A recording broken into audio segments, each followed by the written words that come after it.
Sound rolling, cameras rolling, fun with documentary.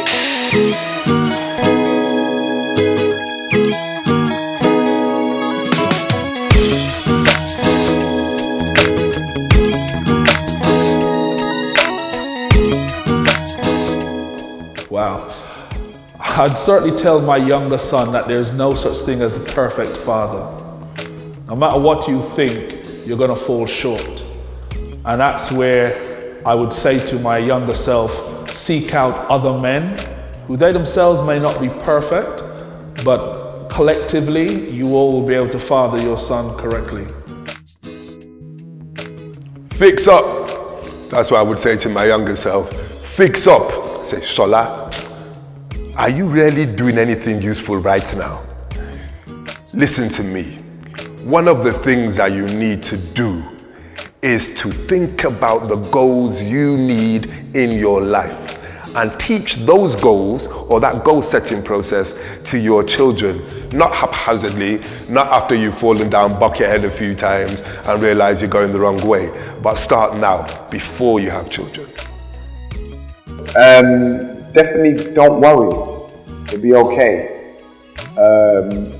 Take things one step at a time, because I think at the time when I realized I was becoming a father, I then tried to speed everything up, and I made a few mistakes that I later had to fix, which were difficult, like financial mistakes, mistakes on actually parenting, because I thought there was just one way to actually be a father, when in fact there's many different ways of being a father. There's no set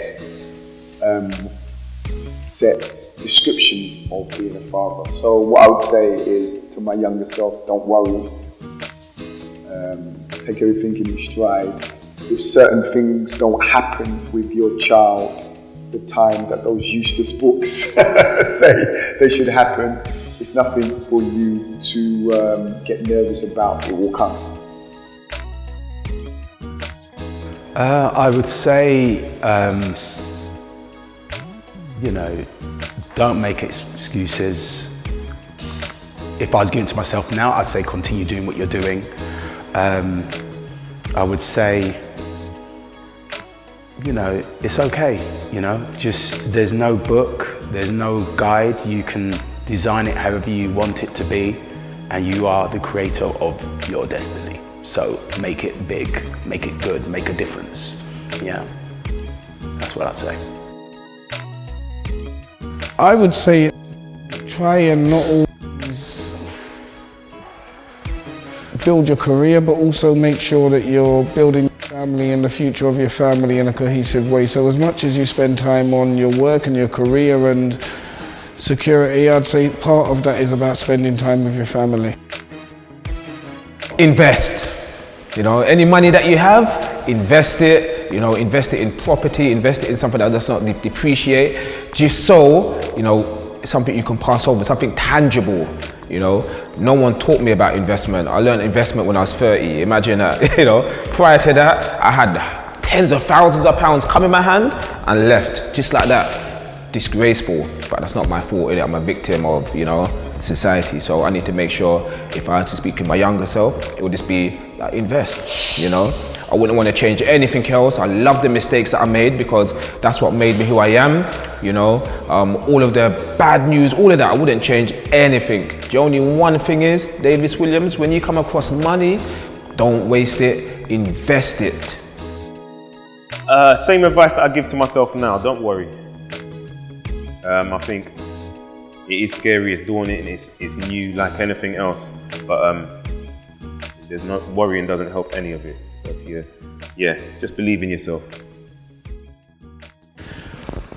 Sankofa, my surname, going back in order to go into the future.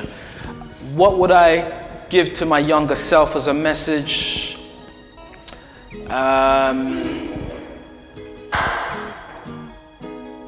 I would say everything's perfect, just as it is. The triumphs and the challenges are supposed to be exactly as they are. So I have no regrets, and I pretty much do the same thing that I'm doing now. I'd be like, fear not, my child, you're going to do a great job. My advice to my younger self today would be still. Be still and watch what goes on around you. Look more to the future than just being in the moment. Because when you see the bigger picture, by looking to the future, you'll make better decisions, more long-term, more long-standing decisions. But apart from that, I don't think there's much else I would say to my younger self. Be still, take time. One of the most important advice I'd say is to achieve.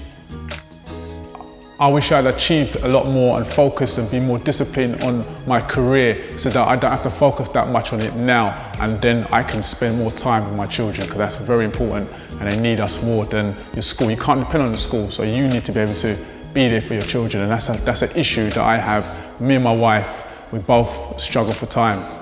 So the children do suffer from that as a result.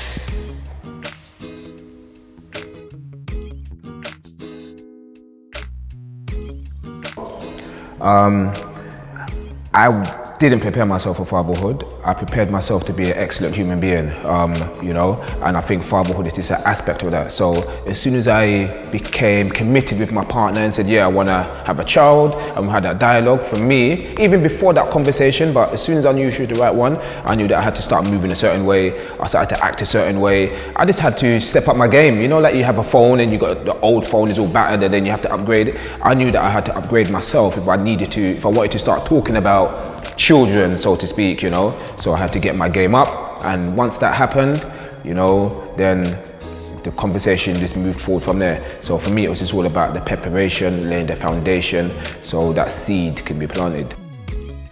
I didn't. I sort of just went with it because it was inevitable, it was going to happen. My son wasn't an accident, he was very much planned for.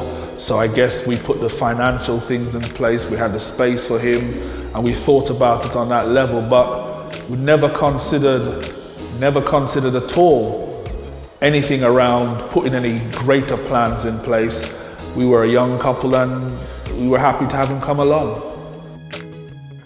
Well, if you ask that question, like I said, with my first child, I was completely unprepared, but with my other children, then I prepared spiritually, really, through prayer, through fasting, through visioning what I wanted of them, through really thinking about what kind of father did I want to be in relation to the fathers I had around me, because I'm one of those men that I surround myself with men.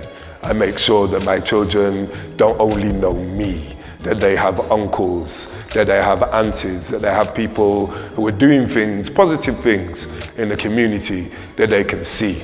So I wanted to prepare myself in that way, also by getting the right people around me. I live every day, so every day I'm learning about fatherhood. I can't say I've prepared myself. All I can say is that I was open to listen to my children sometimes instead of just making it my vision. I think for me, preparing myself for fatherhood was, I think it was mentally, I just had to get my mind right and understand what I needed to do. And I think fatherhood is such a huge thing that, like I say, when I first found out, I was overwhelmed.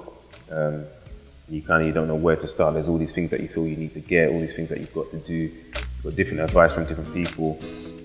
And also, I think you're juggling with maybe other things that might have been happening in your life at that time. So other aspirations or different things that you might have been trying to do. And I think for me, it was just about focusing and understanding that now my family and my children were the most important thing. I think that was how I prepared. Well, I read a couple of books. I was a bit of a bookworm, not as much now, but I've always been a bookworm, and I went and bought a couple of books. Give me a little idea of what's going down. But to be fair, you can't prepare yourself. I spent more time with my wife trying to prepare and make sure that she had a good pregnancy. So that was a focal point. When your wife, well for me, when my wife was pregnant, you know, I just wanted to make sure that the baby was going to come and she was going to eat right. Those are the things that I focused on. I read those books, but they kind of go out the window when the child comes. So it is what it is. Funny, I read a number of books which were absolutely useless. I thought to myself, I could have just saved all of that money for the trust fund. I spoke with my parents. I spoke with teachers and other parents who were my age to just talk to them about parenting and how they see parenting, because I think as a parent, if you want to be the best, you need to take information or you need to learn from the best. So I spoke with different people who had children and also people who worked with children as well to get their take on parenting, to prepare myself.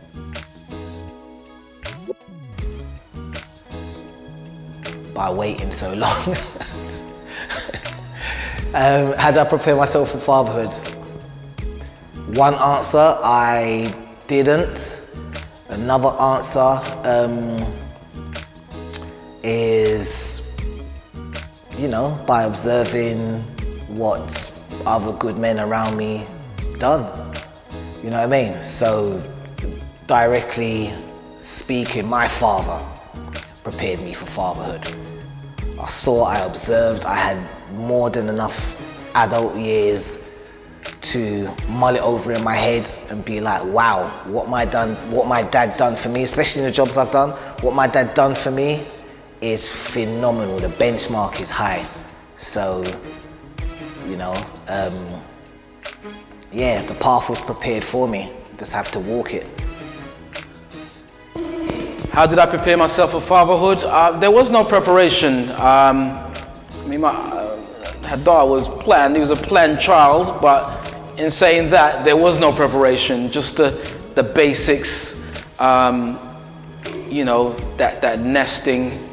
That I don't know, man. There was no preparation. I would say there is no manual towards being a parent. You just kind of do it and figure it out.